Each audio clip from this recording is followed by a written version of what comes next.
I'm going to hold your hand with an industrial paper towel when I tell you that your comments saying nose ring theory are literally doing the opposite of what you think they are. I want to look this way. I want you to be able to look at me and see that I am a safe space and that I don't tolerate fucking bullshit. It's about damn time. I've been saying for years that we should judge a book by its cover. I'm glad everyone's starting to get on board now because there are so many things you can tell about a person from superficial information. Like if they have purple hair, a nose ring, and tattoos that look uglier than what 12-year-olds draw on their desk at school, then they're probably not safe to be around. I want you to look at me and know, fuck Donald Trump, fuck men, honestly, and fuck anybody who thinks any differently, honestly. If I'm not for you, good. Holy shit, I think we've hit a new level of crazy eyes here. It's insane how many people will openly post a record of their red flags on social media to be archived forever. Because really, the only thing you're doing with the septum piercing is telling every sane person that you're not very employable and to stay away from you. Ladies, nobody likes these. Absolutely nobody likes these. Like eyes to make you look like a cat, a nose ring to make you look like a retard, shaved eyebrows so you look like an alien. Like, what is this shit, man? And she has fangs, or these are like some type of piercing. Who likes this? Like, this bitch looks more like Pain from Naruto than any human on Earth. For context, Tectone was reacting to a girl saying, "Why aren't my relationships going well? It must be men's fault." And to me, it's shocking that why she isn't doing well isn't obvious. Appearance matters in relationships. You're dressing in a way that only a very specific type of person likes, and the odds of that person being a nutjob or an abuser is like 90+%. But over the past few years, particularly since COVID, a lot of people online seem to be at a loss for what to do when it comes to relationships. For example, you have the male loneliness epidemic or crazy women saying, "Where have all the good men gone?" And people are just kind of loudly blaming the opposite sex and saying that it's impossible to ever find someone worth being with. When really, to me, the answer seems to be a lot less complicated than people are making it. And the solution starts with not absorbing stupid ideas. As a woman, I want a strong man who is a protector and a provider that will go to war if need be, that will protect me, protect my family, make money. But I don't think a man needs to get something out of it to be a manly man, a protector and a provider. If you think you need to get something out of it, I quite frankly don't consider you a real man. Good God, what an insufferable bitch. Also, anyone who thinks that Tomi Lahren is right-wing because she appears on Fox News is an idiot. This is going to be the summer of canceling boys. It is not just the guys in Los Angeles, Nashville, Dallas, and they're not any better in the Midwest. Quite frankly, I think they're trash all over this country, and we will not compromise our standards. It will be a cold day in hell when I chase a man. All of these gold digger philosophy chicks who openly say they should have to offer nothing in a relationship while demanding everything from men are always super woke. They have the same ideology as welfare flunkies. Use the patriarchy and your system against them. Make them pay for their lust. Money is power. People will listen to women with a lot of money because unfortunately that is all this capitalistic society cares about. Another angry bitch taking up the gold digger princess treatment ideology. Yes, capitalism and the patriarchy are why the wizard Liz has to teach women how to manipulate men. Which is why I still think it's funny that she got cheated on by a cringy Fortnite YouTuber. It's karmic justice for how many women that are going to die alone after being poisoned by her relationship advice. We would have a mental health boom if women just uninstalled Instagram and TikTok from their phones, because that's where they're getting all this trash dating advice. Break up with your Republican boyfriends. They voted against you. They voted against your body. They voted against your rights. Even if they say that they didn't vote or they're not into politics, there is no such thing anymore. Either you're about what's going on or you're vehemently against it. Look, I get it if you're a Democrat and don't want to date someone who is a Republican. I think in general it's not smart to be in a long-term relationship with someone who has different values. But if you can't even handle a relationship with someone who doesn't have any strong opinions on politics, then you're mentally ill and probably have terrible conflict resolution skills. Oh, look, a nose ring. But one thing they all have in common is they're all wearing nose rings. Isn't that crazy? It's like every single one. Holy shit, what are the odds? It's the mark of the mentally ill. And this whole "I won't date you if you don't constantly virtue signal" is the new dating meta for liberal white women, which is objectively just the worst demographic. I love you so much, but I've always wanted a partner to be on the same wavelength, and so today I can't.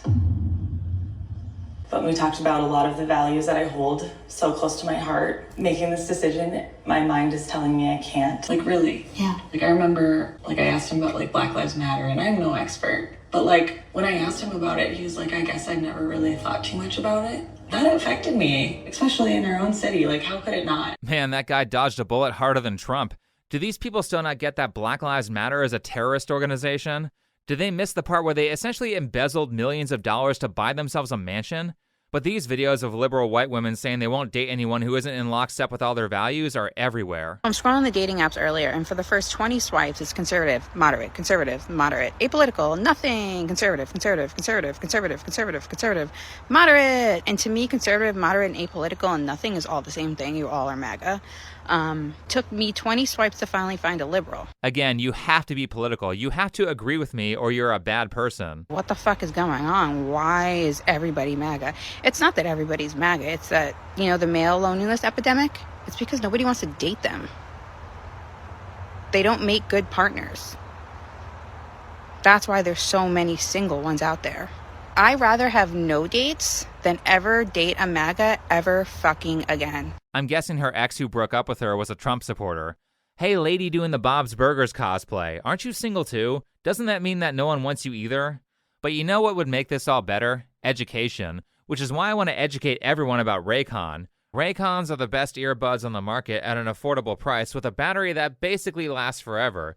You get 8 hours on a single charge and up to 32 hours if you let them recharge in the case, which is perfect because over the past year of me using Raycons, I've really started to appreciate how well they fit into my ear. Not only is that good for working out, but they're also comfortable enough to sleep with, which is important because I get woken up by everything. Some of you might have noticed that this video contains a lot of pictures of Japan, and that's because I recently visited there, and a part of that trip included a 12-hour flight where I was seated very close to a crying child. But thanks to this entire row of seats being empty and the noise-canceling ability of Raycon earbuds, I was able to sleep through a significant portion of that flight. Unfortunately, the flight back was full, so I didn't get to turn one of the middle rows that were empty into a bed like I got to on the first flight. That sucked. But what doesn't suck is how easy it is to pair your Raycons to your devices, and how their multi-point connectivity allows you to pair with 2 devices at the same time.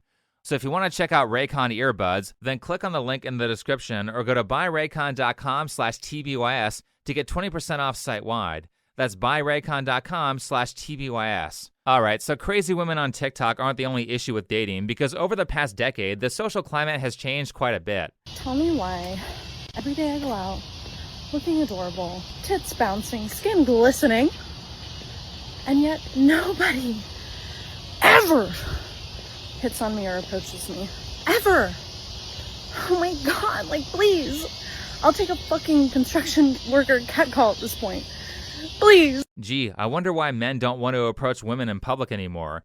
I mean, all she can do is say no. What's the worst that could happen? These women aren't friends out for a run. They're actually undercover police officers taking to the streets in Surrey as part of a new operation trying to stop people catcalling and harassing female runners. We get honked at, the staring, the hanging out of the window just to look at us, and it's so prevalent.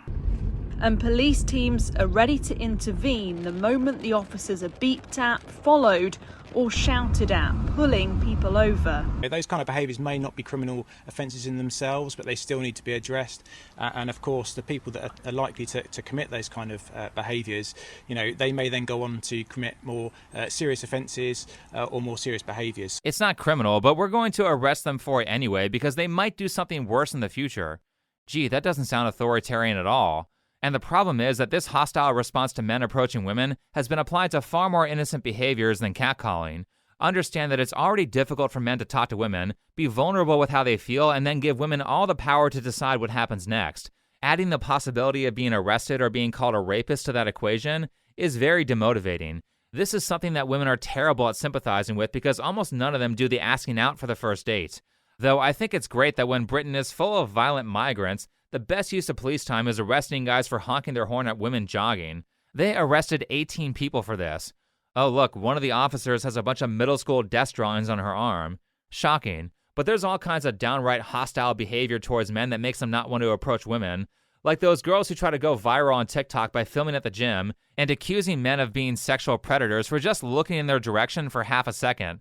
And some women have gotten so desperate to go viral that they'll try to bait men into doing this by wearing skin-tight clothes, so they can falsely say they were being assaulted because somebody may have glanced at them for a second while they were turning their head. When these women come to these gyms and they're wearing booty shorts so tight and they run a seam to where each individual cheek you can see visibly, how do these women not understand that you might catch a glance or two?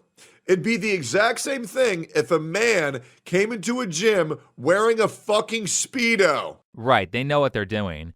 Working out doesn't require that you wear clothing that is so form-fitting that you're basically naked.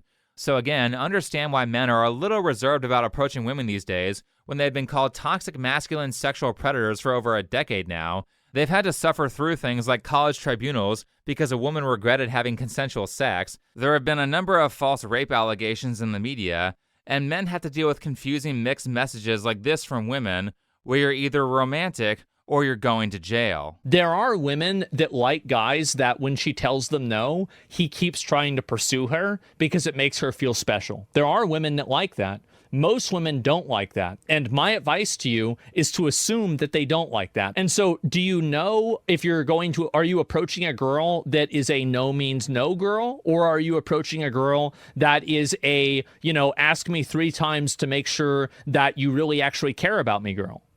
You see what I'm saying?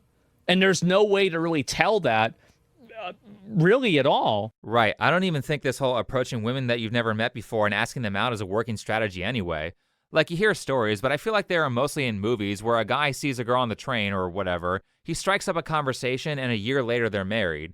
I don't think most people traditionally have initiated relationships from these one-time occurrences.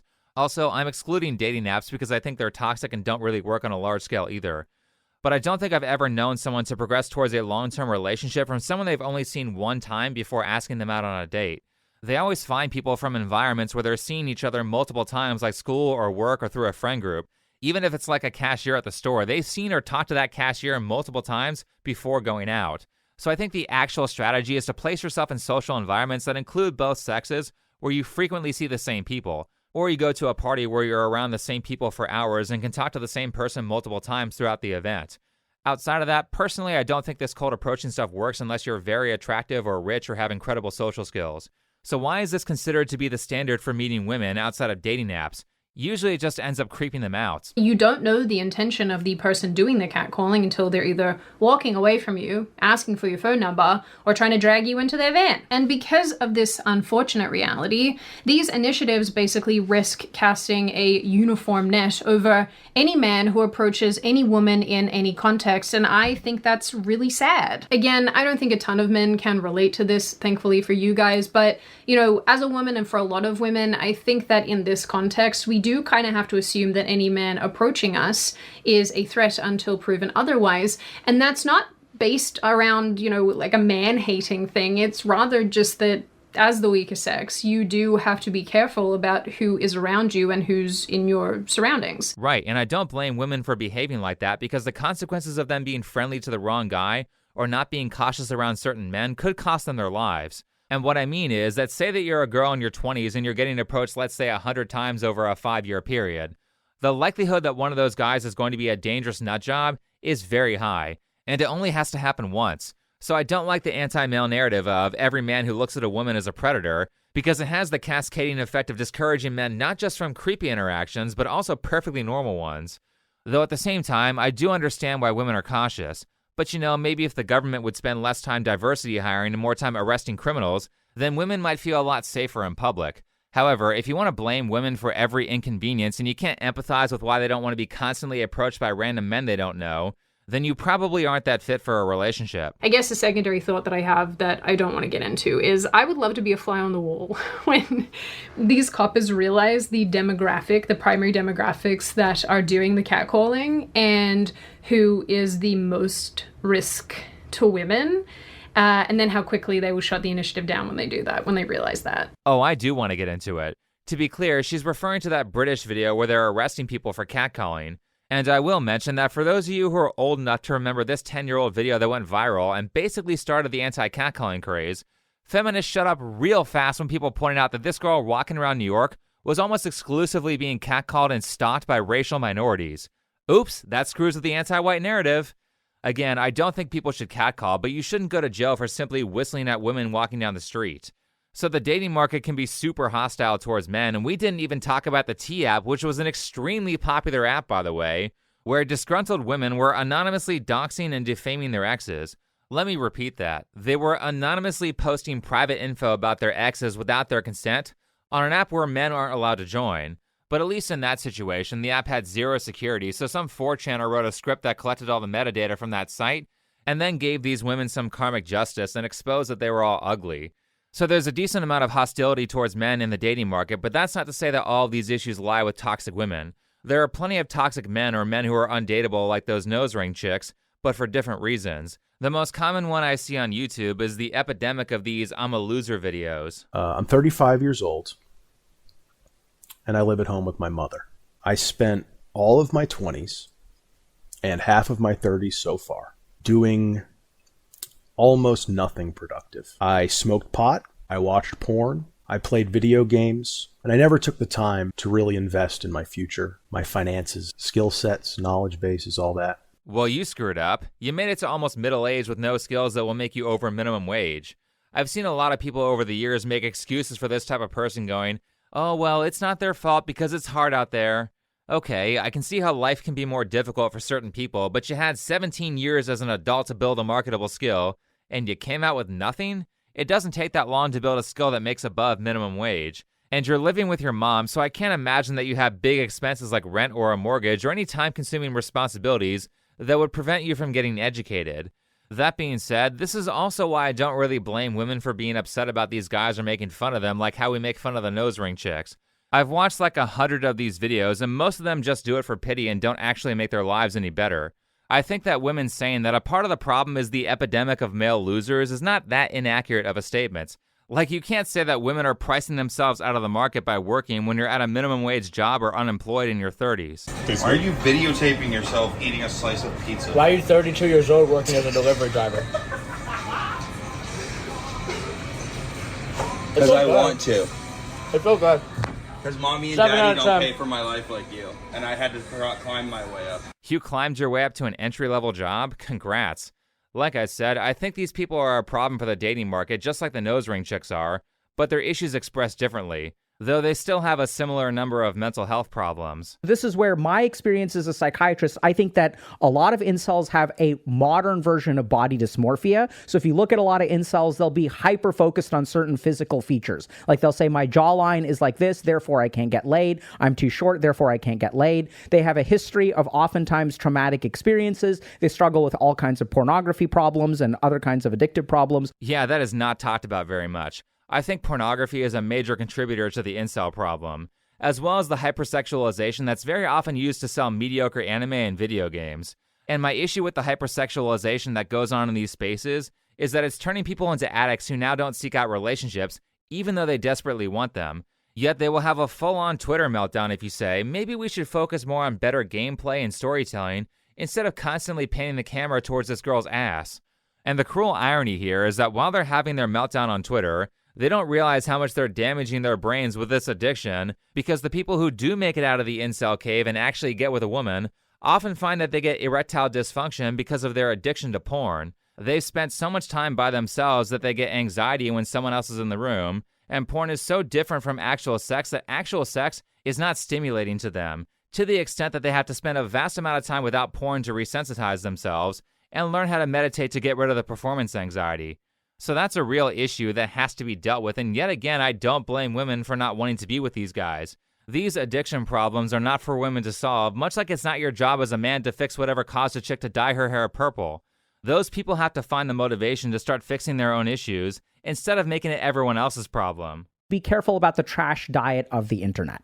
The content that you consume, take a look at what impact that has on you. When you spend 1,000 hours on 4chan, when you spend time on incel forums, what does that do for you? What is your internal emotional state? How does your life change? Oftentimes what people find is that these are places that are incredibly validating, but they are not going to move you forward in life. They're not actually going to fix your problems. They're just going to soothe your problems. And there's something very dangerous about these places, is that they tell you it's not your fault, which feels really good. And to a certain degree, it may not be your fault.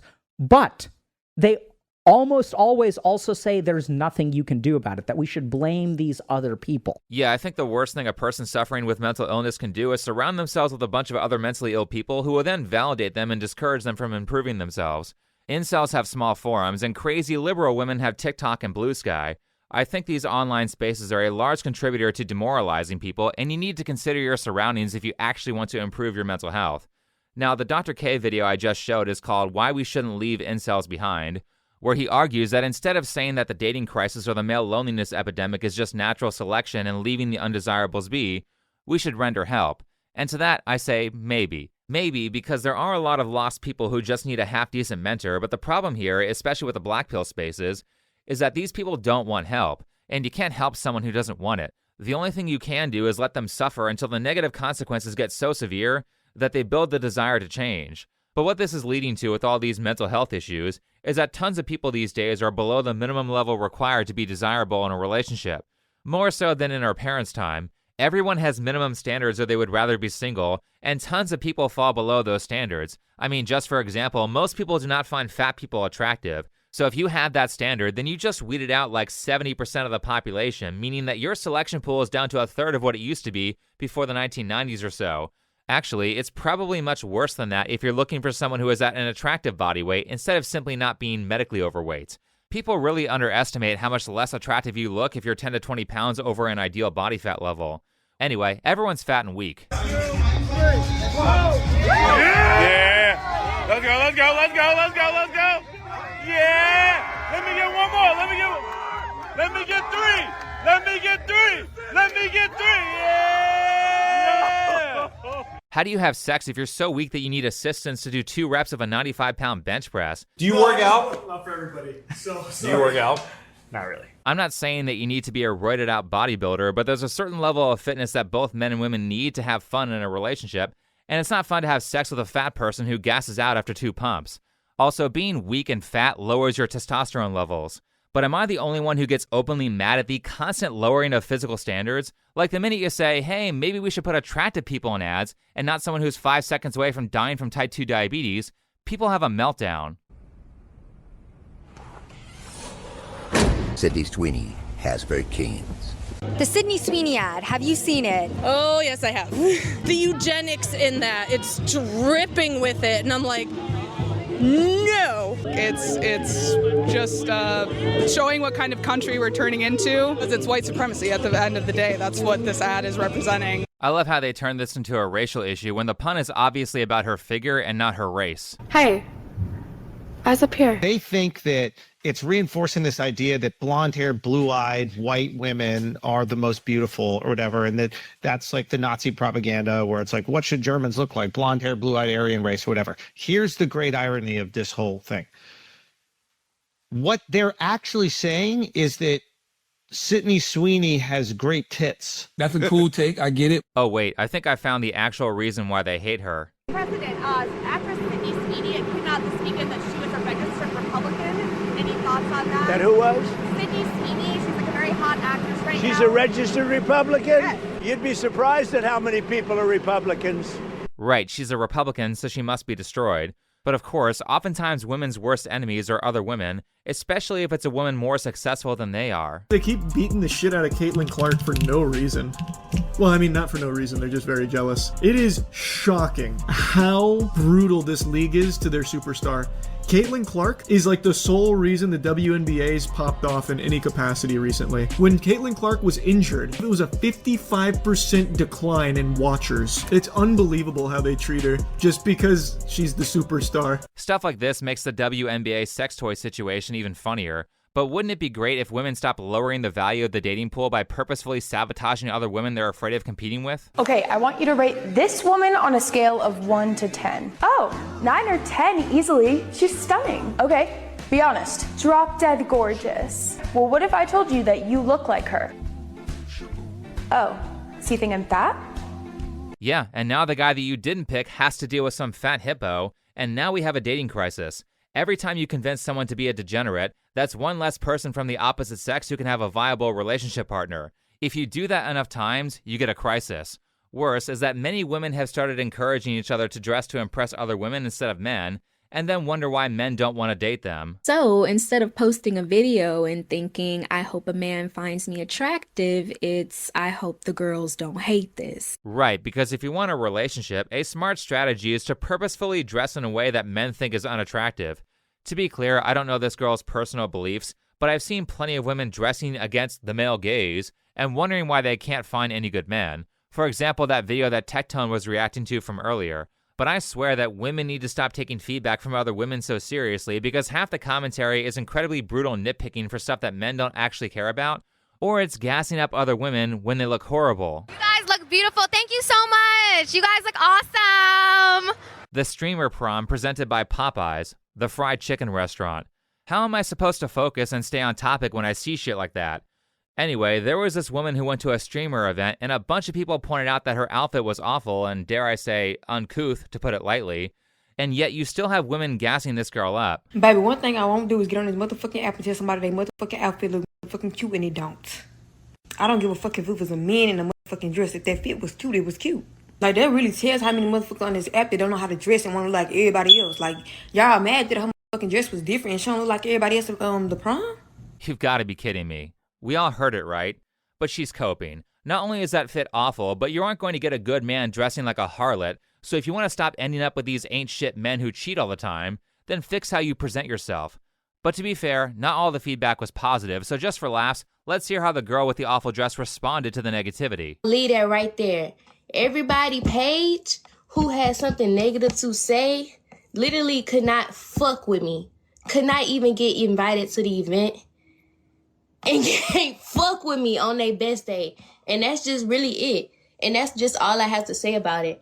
I could go into detail and try to people please and say how, oh, this happened wrong and this went wrong and explain to y'all what went wrong. But really, it does not fucking matter because y'all are not girls. Well, that was very eloquent and well spoken of her.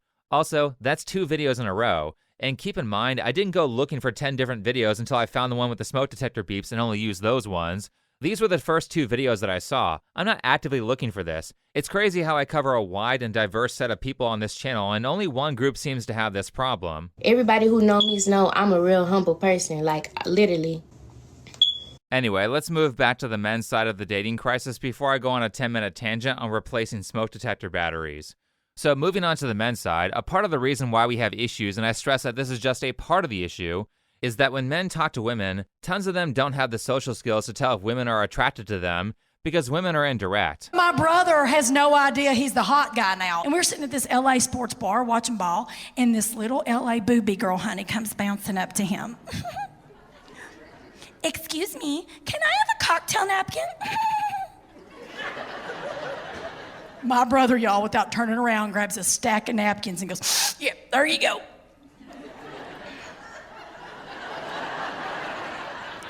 I'm waiting, she's waiting. Finally, she just bunny hopped off in defeat with her napkins. That works every time. And I wait till she got out of earshot. I said, Dave, buddy, what are you doing? That little thing was hitting on you. He goes, Trish, that's a crock of crap. When you went to take a piss, 3 other girls asked for the same thing. This place has crap customer service. Now, this is a story told by a comedian, so it's probably made up or not super accurate to what actually happened. But the disturbing part is that despite the fact that the live audience clearly got the social cues, there were thousands of people in the comments who very much do not understand how women communicate that they're interested. The general consensus was, why wasn't she more direct? Women can't be direct with their feelings, especially with strangers, because that can be dangerous. So they are largely indirect with things like rejections or showing interest, because like I said, they only have to come across one psycho for their life to be ruined. Now, that doesn't excuse women who do this kind of thing manipulatively, but this is why it's important to have social skills so that everybody stays safe. Women can stay safe from predators and men can stay safe from false accusers. But that doesn't work unless you pay attention to signs that people are interested in you, and unless you see those signs, you just have a normal conversation and move on with your life. However, the problem is that so many of these guys have terrible social skills because they don't go outside or talk to people enough that they can't pick up on the social cues. Like, I genuinely believe the same person who wouldn't understand the napkin thing could not perceive the difference in meaning and how these 2 actresses deliver the same lines. Oh, what if I should never find someone so incomparably suitable and wealthy? Oh, what if I should never find someone so incomparably suitable and wealthy. Can we see how they said the exact same things but meant something a little bit different based on the tone of their voice? You can tell the first girl is more romantically interested in the guy but sees wealth as a bonus, and the second girl mostly cares about the guy's wealth. I get this is more of an obvious example because they're actors, but if we want to take the incel route and blame women for everything, then I must mention that there are all kinds of examples of women being very clear about their disinterest, followed by the guys pursuing anyway, and then suffering the consequences. Remember the Starbucks guy? It is not easy to be a single man in your 30s in America today. I just went to Starbucks to order a vanilla latte with an extra shot, and as I am walking up to the door, I happen to notice this beautiful girl walking up to the door as well, and she has a Death Cab for Cutie t-shirt on. That's been my favorite band since I was 14 years old. I am 32 now. That's 18 years of loving this band. So as I take a quick two-step to open the door for her, and I'm like, hey, you have great taste in music. That's been my favorite band since I was 14 years old. And she looks at me and she just says, cool. Instantly, this is a rejection. She's not interested. Move on. But he doesn't. He continues to persist, and so she has to publicly embarrass him by yelling at him in front of everyone at the Starbucks to get him to stop pursuing her. Now, there is no place to sit in the Starbucks. There's just this coffeetory area in front of the counter. So as we're both waiting, I just look over at the gal, and I'm like, so what's your favorite album by Death Cab? And she looks over at me with a glare, and she is like, stop talking to me. I'm not remotely interested. And she says it loud enough for the entirety of the Starbucks to hear, and everybody in the Starbucks looks at me, and at that point, the only sound I'm hearing is the chorus of "Hey Ya," and silence is loud. But I have no idea where I went wrong there. I'm so puzzled. I thought I was being nice. What did I do? I mean, I wasn't there, but I can almost guarantee you that he did something to indicate that he was interested. She picked up on that and was not interested, so that's how she responded. It wasn't him trying to be nice. He was talking to her for a reason, and understand that she doesn't know if he's a psycho or not, and he's being creepy, and he's not picking up on her disinterest, so she had to be very vocal about it to keep herself safe. Men don't understand women's problems because they're not women. This is mostly true, and it's mostly true that women don't understand men's problems that well either. But this is all not to say that every part of the dating crisis is our fault and the blame is entirely on people being losers. Some of this stuff is the environment that we were born into. They tell us to stop eating out and rent $2,000 a month. Oh, save for retirement, and yet you can barely save for next week. Go buy a house. Yep, every house is $500,000, brother. I'm not asking for a handout, man. We're asking for a freaking fair shot at life. Right, inflation is not really our fault, and it's demoralizing people into thinking that they'll never be able to afford a house or a family, so why even try with a relationship? But it's not just that. Tons of people were tricked into making incredibly stupid financial decisions through the education system. So as it turns out, the student loans that I've been paying $1,500 a month for 2 years have a 17% interest rate. So what I thought I've been paying off for all this time, I'm actually, I owe more than what I started off with. What the fuck? I owe $90,000 and I didn't even spend that much on school. Kourtney Kardashian, you probably have 8 houses. I'm never gonna be able to buy one because I went to college. I just signed up to be an egg donor. Guess what? Got approved. Who wants my fucking kids? I can't afford them, so start a bidding more. Holy shit, 17%? Did she pay for her school with a credit card?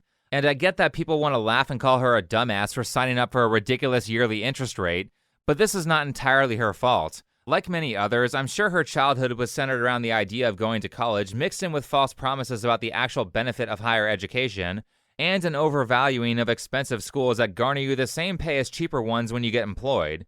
Keep in mind that unlike other loans where you can claim bankruptcy, which causes lenders to be cautious about who they give money to, with student loans, you can't do that. And people are signing up for these things at 18 years old before they have any financial knowledge or adult life experience. I mean, you have to wait until you're 21 to drink alcohol, and honestly, I think that binge drinking for a few years as an adult before you're legally allowed to drink is less harmful to your overall life than some of these student loans are.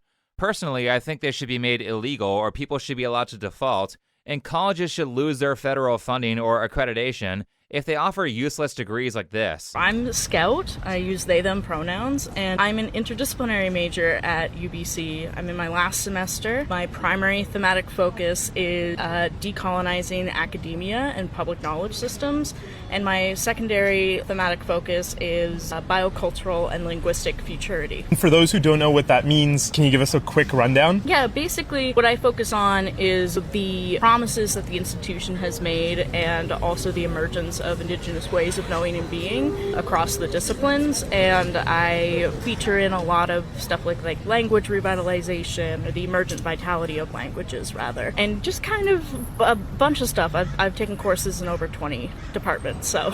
Okay. Yeah. Awesome. Like, what the hell is that? I feel more confused by her explanation than the title of the degree itself. You should be able to sue the school for your money back if they waste your time like that. This is a scam designed as education. However, despite the fact that some of this stuff is what we were born into, that doesn't mean that we should see it as a thing that we don't have agency over, because we do have control here, even though it's unfair and even though prior generations had it easier. For one, if you're going into higher education or a trade, before you spend several years working on something, do a quick Google search to make sure that your major actually has market value and it's likely that you'll be able to find employment. Second, from a political standpoint, we need to start getting very pissed about things that are intentionally done to steal jobs from Americans, increase crime, and cause housing prices to inflate.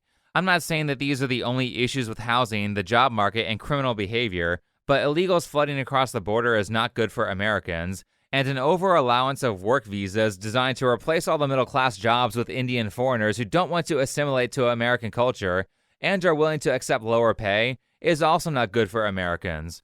And multiculturalism is cancer. Like I said, this is not the only issue that's making things more expensive, but it is a big one, it's bipartisan, and it's an issue that we're winning on. It's time to press in on it and solve this problem. Because what else are we going to do? Are we going to sit here and complain that dating sucks and the economy sucks so it's over? Or are we going to do something about it? We may not have caused this problem, but no one else is going to fix it but us. Sometimes that's how life works. This is a difficult game, but you can win, and there are plenty of people with heavy setbacks who still succeed anyway. I have to share this story with you guys. So I started to follow this guy in Xiaohongshu in 2021 December. By the time, he only have one post, and this is his only post. The title is, I cannot find a girlfriend. Where's my issue? And he posts one of his picture in here. And as you can imagine, he received many of comments. And a lot of them are not really nice. A lot of people said many hurtful things to him, like, oh, you're too fat, you're ugly, you're hopeless. And many people ask him about his background, and he is a really general person. He answered all of them. He said, okay, I was born in 96 July. My height is 170 centimeters exactly, and I'm doing a labor job. I earn around 3,000 RMB per month with no insurance. I don't own a house.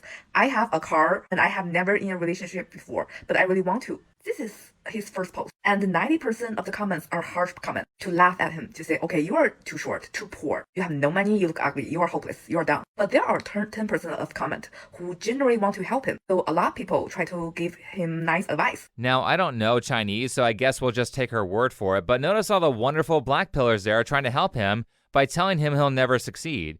You're a sub 5 out of 10, bro. Women will never love you. It's over. Many people recommend that he's starting to watch his diet or exercise to lose some weight. And a couple months later, he come back with more updates. He lost some weight and he look much better. He's starting to work on his sense of style on clothing. Some people suggest that, okay, you cannot just lose weight, you need to get some abs.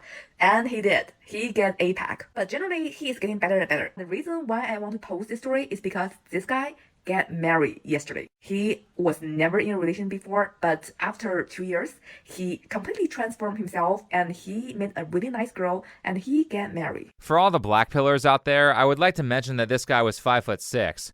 But do you see how much giving a shit can make a difference? This guy turned his whole life around in 2 years, was a loser, got no attention, but hit the gym, fixed his appearance, and now he found someone who wants to be with him for the rest of his life. And take a look at this picture. He's not very fat, but just losing a few pounds shrunk his face, and he looks 10 times better. This must be so upsetting to people who spend their whole life looking for excuses for why it's somebody else's fault that they're not dating a supermodel. Yeah. This is really impressive, man. This guy just straight went and leveled up. Yeah, he actually went through the steps to improve his life. This is possible. Now, results may vary, but the reality is that if you take care of your appearance and work on yourself, then you could be in a very different place just 2 years from now. Though I can already hear people in the comments saying, but don't you know that any woman can suddenly become evil and ruin your life? What did we discuss at the beginning? Nose ring theory. Judge a book by its cover. Pay attention to superficial information. These women are trying to tell you who they are before you date them. For a lot of women, it's not about appealing to men anymore. It's about appealing to other women. And that shift is getting louder and louder. It's happening in our trends, in our makeup, in our clothes, fashion. Because a lot of women, they do this and then they call it men repellent. There's men repellent outfits, hairstyles. And the more men say they don't like something, the more women double down out of spite. Great! Keep wearing that uniform that says you're hostile so we know who to avoid. Make it simple for us. Thanks. I love it when women tell you up front that they're nuts instead of wasting tons of your time before it gets revealed. Last, I feel like I have to address this every time I talk about this topic because there's this sort of incompetence these days with people going to social events. I think this is also a massive contributor to the dating crisis. People are spending lots of time isolated, not exposed to others because they don't know how to get out of the house. But a lot of people who maybe want to change are making socializing overly complicated, especially the ones with little to no relationship experience. I think that's largely because they think that if they step outside, then it must be to get a girlfriend and every woman they see in public is a target. They don't understand that if you constantly come at people like you want something from them, especially women, they get turned off by it because it's needy. I'm sure we've all offended this at some point, but I think if you pay attention, you'll realize that most of your friendships and relationships came sort of naturally because you got along and not because you were specifically trying to get something from the other person. So if you want success in social situations, then your goal needs to be, I'm just here to talk to people, instead of, if I don't find a girlfriend in the next 5 minutes, I'm a loser. And when you remove that pressure from yourself, I think that you'll find that there are a lot of places where you can meet people, build friendships, and build relationships. Also, if you're behind in social skills, then listen to the audiobook version of How to Win Friends and Influence People. The information in that book is so correct that it still works 90 years later. And for the person who might ask, where do I go? There are no third spaces anymore. Don't be ridiculous. There are plenty of ways to go outside. Parks, the beach, taking a walk, the gym, group fitness classes, martial arts classes, adult sports leagues, hobby stores for video games, board games, or trading card games, church, bookstores, bars, a coffee shop. I mean, if I can go to Japan for a few days, plan none of the trip until I get there because I like vacations to be more spontaneous, and then still come out with 8 to 10 hours of social activity per day in environments where there are lots of people, then you can do that too. Do some research. It only takes a few minutes to Google things to do in your area or look it up on TikTok. Stop making this sound like it's impossible. It's not. Because if more people started taking action instead of complaining that everything's too hard, there wouldn't be a dating crisis. Anyway, thanks for watching, follow me on Twitter, and I'll see you in the next video.